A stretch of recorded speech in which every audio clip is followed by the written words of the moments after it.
Wacana penundaan pemilu 2024 atau perpanjangan masa jabatan presiden menjadi 3 periode menjadi salah satu pembahasan publik saat ini. Janganlah membuat kegaduhan baru. Kita saat ini tengah fokus pada penanganan pandemi, dan saya tegaskan, saya tidak ada niat, tidak ada juga berminat menjadi presiden 3 periode. Konstitusi mengamanahkan 2 periode. Itu yang harus kita jaga bersama-sama. Baru-baru ini, video lama Najwa Shihab yang menyinggung soal 3 periode saat mengisi sebuah acara viral di media sosial. Menurut saya adalah ketika kekritisan itu dianggap bukti tidak cinta negeri. Menurut saya yang berbahaya kalau sudah ada sekelompok pandangan orang yang menilai kalau kita bersuara keras itu artinya kita tidak pro kebaikan. Video tersebut diketahui diambil saat Najwa Shihab mengisi acara di Universitas Bina Nusantara, dan video tersebut diunggah oleh kanal YouTube Binus TV Channel. Najwa Shihab menyampaikan pandangannya soal usulan presiden 3 periode dan lainnya setelah ada salah satu mahasiswa yang bertanya pandangannya mengenai demokrasi di Indonesia. Pasalnya, mahasiswa tersebut merasa di negara yang menganut sistem demokrasi ini, kebebasan berbicara masyarakat belum terjamin karena ada undang-undang ITE dan lain sebagainya. Menurutnya, upaya untuk mengurangi hak-hak dan kebebasan warga negara itu selalu ada, bukan hanya sekarang, bukan hanya di negeri ini. Najwa mengaku bahwa dirinya telah lama berteriak soal undang-undang ITE. Sudah pernah ada revisi, diperbaiki, tapi korban juga masih berjatuhan. Karena menurut saya demokrasi harus sejalan dengan kecerdasan masyarakatnya juga. Karena kalau masyarakatnya belum cerdas, ya yang naik yang itu juga. Betul. Jadi menurut Mbak Nana tentang demokrasi Indonesia itu kayak gimana? Aku setuju sih apa yang kamu bilang. Kemudian, video yang beredar adalah sebuah pernyataan Najwa Shihab tersebut yang menjelaskan soal opini masyarakat yang kerap disebut tidak cinta negeri jika tidak memiliki pemikiran yang sama. Dan yang lebih membahayakan sekarang adalah ketika kekritisan itu dianggap bukti tidak cinta negeri. Najwa Shihab menambahkan, menurutnya yang berbahaya kalau sudah ada kelompok pandangan yang menilai kalau yang bersuara keras itu artinya tidak pro kebaikan. Namun ia menyebut kalau kebaikan tersebut justru berdasarkan pada kelompok tertentu. Ketika kata-kata baik disematkan hanya pada kelompok tertentu dan yang tidak sama dengan itu berarti tidak baik, itu menurutnya harus dicermati hati-hati. Najwa Shihab juga menyampaikan bahwa yang harus diwaspadai adalah saat ada upaya mengembalikan Indonesia ke zaman sebelum reformasi. Rasa-rasanya tidak ada politisi yang seberani hari-hari ini. 3-4 tahun yang lalu, mana ada yang berani bilang presiden 3 periode, mana ada yang berani bilang udah rakyat nggak usah dikasih kesempatan untuk memilih langsung. Najwa Shihab kemudian menyebut bahwa upaya-upaya itu memang ada, tetapi tidak ada yang berbicara selantang saat ini. Upaya-upaya itu ada, tetapi dengan bangga bilang kita mau presiden 3 periode, mengubah undang-undang dasar untuk itu. Rasa-rasanya dulu tidak ada yang berani selantang itu. Bahkan sekarang mereka tidak malu untuk bicara seperti itu. Menurut saya upaya untuk mengurangi hak-hak dan kebebasan warga negara itu selalu ada.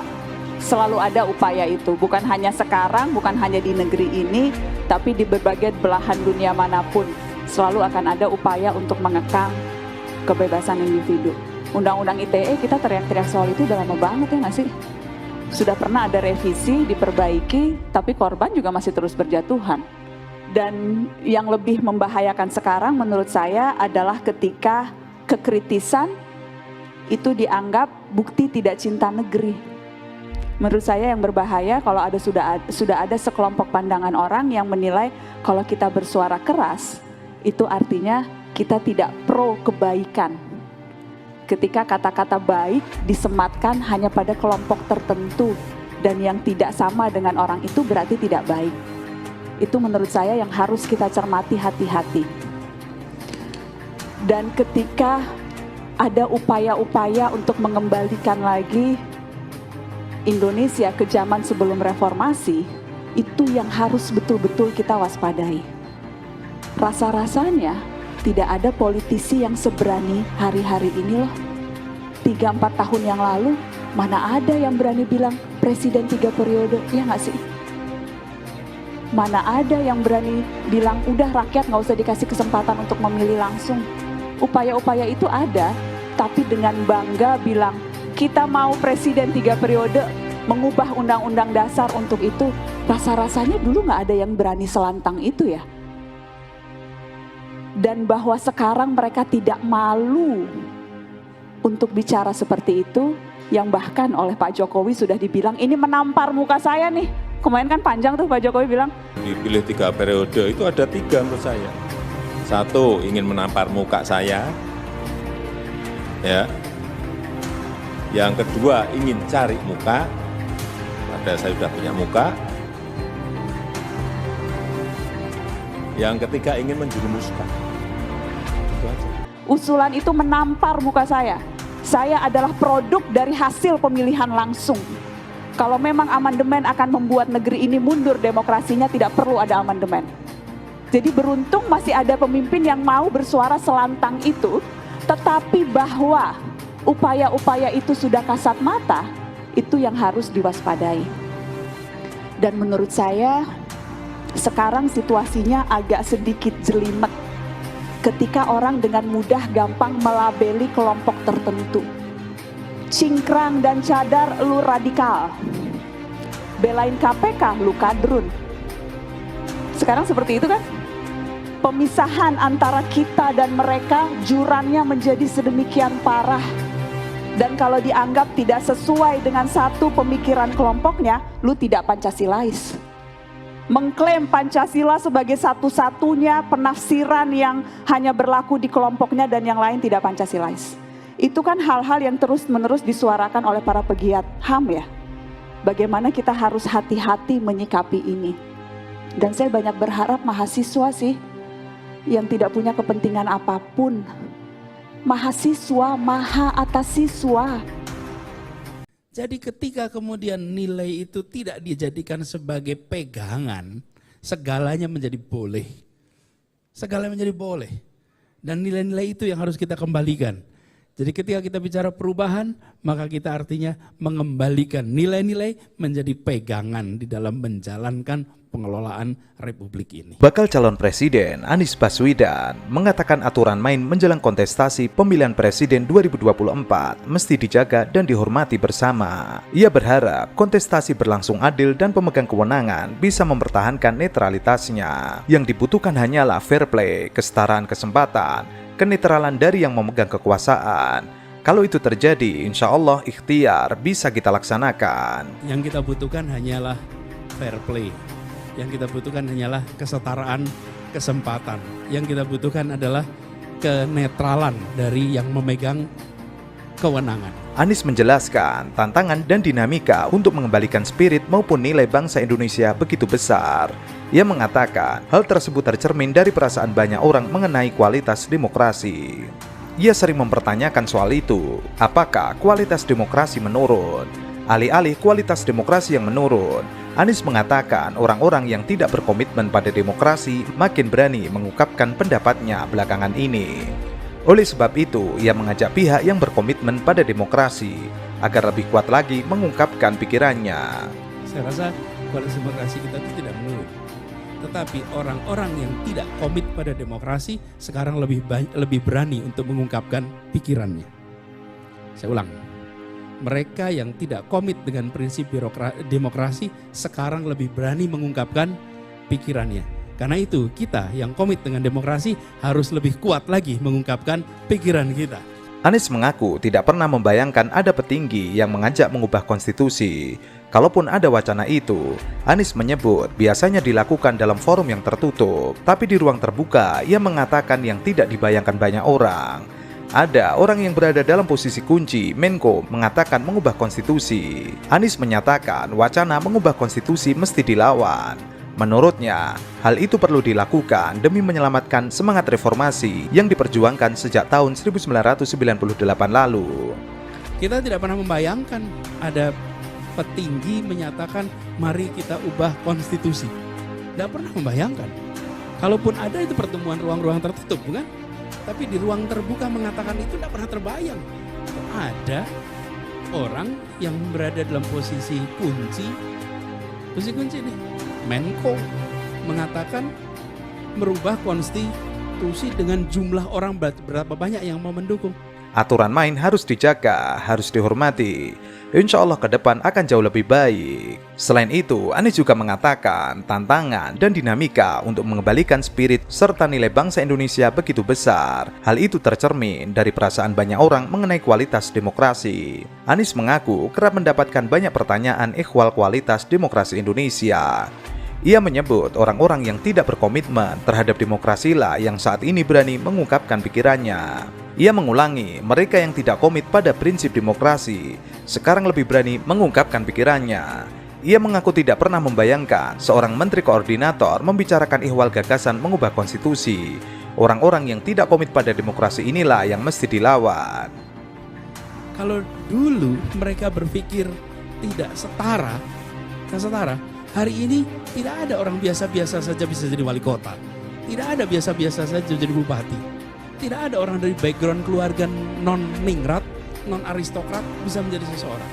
Lihat tetangga kita, mereka mempertahankan aristokrasi. Di sini, feodalisme dihilangkan, kolonialisme dihilangkan, aristokrasi menjadi warisan budaya, bukan sebagai entitas politik. Lompatan yang dahsyat di tempat kita. Anies juga mengatakan akselerasi yang dilakukan oleh koalisi perubahan yang terdiri dari PKS, Nasdem, dan Partai Demokrat bukanlah sebuah aksi curi star kampanye. Pertemuan ini menjadi awalan hari yang kita miliki bukan curi star. Kalau mencuri star kesannya seperti tengok kanan, tengok kiri lalu nyelonong. Bukan ini adalah head start, bukan curi star. Anies menjelaskan yang ia lakukan bersama koalisi perubahan adalah akselerasi. Usai terpenuhnya ambang batas pencalonan presiden atau presidensial threshold oleh koalisi perubahan. Dalam pendidikan namanya akselerasi. Akselerasi yang baik-baik saja, kira-kira gitu. Akselerasi bukan saya, tiga partai ini melakukan akselerasi. Karena tiga partai ini bisa keliling kemana-mana dengan leluasa. Ini bukan curi star. Kalau curi star kita berada di garis lalu lari duluan. Tiga partai ini melakukan akselerasi. Ini bukan curi start. Kalau curi start itu kita berada di garis lalu lari, bukan. Ini aksel. Saya setuju dengan Pak Wiwi tadi bahwa ini adalah sebuah tiket awal. Bukan semata-mata nganggur, ini akselerasi. Hanya mereka yang siap yang memutuskan untuk bergerak lebih awal. Itu yang terjadi. Anies juga memberikan sinyal bakal ada tambahan partai politik yang bergabung dengan koalisi perubahan untuk menghadapi Pilpres 2024. Ia mengatakan ada keseriusan ketiga partai ini. Mudah-mudahan tidak lama lagi ada partai keempat. Mudah-mudahan ada partai kelima.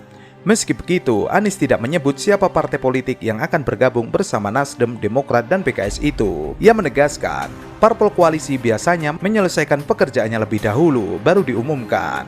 Bukan sebaliknya, diumumkan dulu baru justru tidak ada hasilnya. Kita biasa bekerja selesai, baru pengumuman, bukan pengumuman pesta pora, nggak jadi barangnya. Kami melihat bahwa keseriusan dari tiga partai politik ini mudah-mudahan tidak lama lagi ada yang keempat.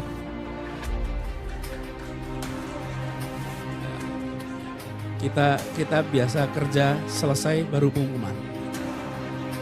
Bukan pengumuman pesta pora nggak jadi barangnya. Mudah-mudahan yang keempat, mudah-mudahan yang kelima nanti. Anies mengatakan pesan perbaikan dan perubahan yang diusung saat ini bisa menjangkau lebih banyak pihak untuk bergabung. Ia juga berharap kami dapat menjadi salah satu jalur yang menyebarkan pesan perubahan ini ke seluruh Indonesia. Pesan tentang perbaikan, pesan tentang perubahan pelan-pelan akan bisa jangkau lebih banyak lagi. Pesan tentang perbaikan, pesan tentang perubahan pelan-pelan akan bisa menjangkau lebih banyak lagi. Dan harapannya kami menjadi jalur untuk penggandaan pesan perubahan ini ke seluruh Indonesia.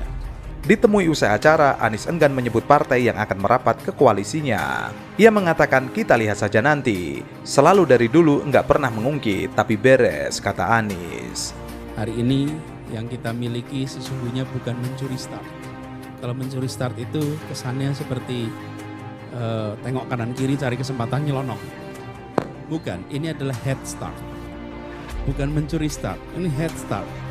Head start itu artinya apa? Head start itu artinya seperti kita sekolah aja. Kelas 5 nggak usah lewat kelas 6 langsung kelas 1 SMP. Ya dalam pendidikan namanya akselerasi. Akselerasi itu siapa? Yang baik-baik saja yang akselerasi. Kan begitu kira-kira kan?